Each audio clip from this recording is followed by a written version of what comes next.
کی بنیاد پر وہ بات کرے. سمجھے؟ اختلاف ہوتا، علماء کے تفردات ہوتے ہیں. حضرت اقدس نانوتوی کی تفردات نہیں ہے، حضرت گنگوئی کی نہیں ہے، بیسیوں تفردات ہے. سمجھ شریف ہے کہ نہیں؟ لیکن ہم نے بھی چونکہ ہمارے اساتذہ وہ اساتذہ کہ جو کہ ما لہم بہ من علم الا اتباع الظن، سمجھے؟ اس قسم شیخ الاسلام ابن تیمیہ کو میں ایسے گالی دیتا رہا کہ اب میں رو کر کے اس سے استغفار کرتا رہتا ہوں. چونکہ میری سیڑھیاں ہزاروں لاکھوں کی تعداد میں پھیل گئی. 500 گھنٹے 400 گھنٹے میں نے مناظرہ پڑھایا ہے. 400 گھنٹے ان میں شیخ الاسلام ابن تیمیہ کو دل کھول کر کے ہم نے گالیاں دی. سمجھ شریف ہے کہ نہیں؟ آیا سمجھ؟ جیسے کہ حضرت ابن حجر ہیثمی بھی کہتے کہ ابن تیمیہ عبد خذلہ اللہ وقسم متبیہ. اللہ ابن تیمیہ ایسا بندہ ہے، خدا اس کو ذلیل کرے، اس کے ماننے والے کو اللہ ذلیل کرے، تباہ کرے. ابن تیمیہ عبد خذلہ اللہ وقسمہ صاد کے ساتھ، وکم قسمنا من قریۃ جو آپ نے پڑھا ہے.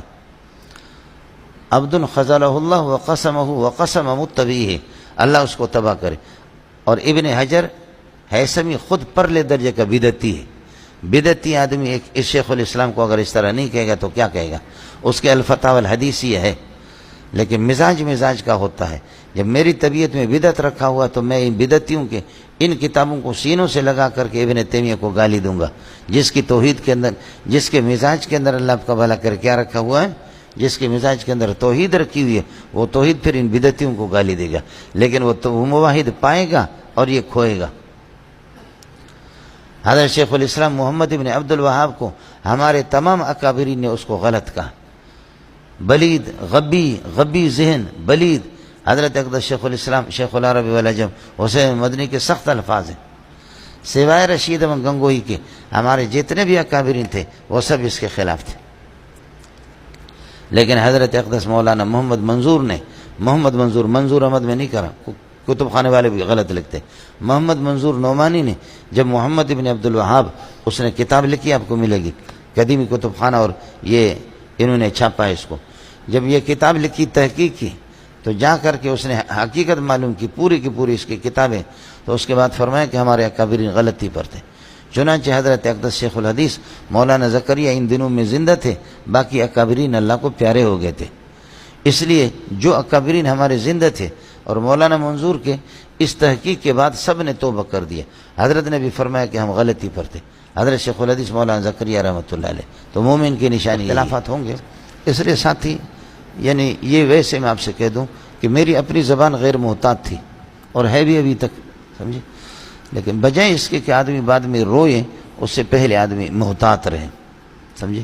بجائے اس کے کہ آدمی بعد میں روئے.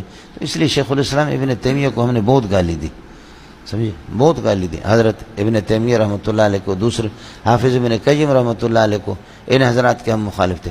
ہماری حیثیت بھی دیکھو اور شیخ الاسلام ابن تیمیہ کو بھی دیکھو. علامہ الذہبی اقوالہ کالذہب، بولو الذہبی اقوالہ. ذہبی جو ایک غضب کا محدث بھی ہے اور ذہبی ایک غضب کا مؤرخ بھی ہے، سمجھے. جو پرکھنے میں ذہبی جیسے رجال ناقدین رجال کے اندر ذہبی اقوالہ کا ذہبی، سونے کی طرح. ذہبی کا ایک جملہ آپ کو سناتا. ذہبی کہتا ہے خدا کی قسم دنیا نے میرے استاد جیسے نہیں دیکھا، اور اللہ کی قسم میرے استاد نے اپنے جیسے کسی کو نہیں دیکھا.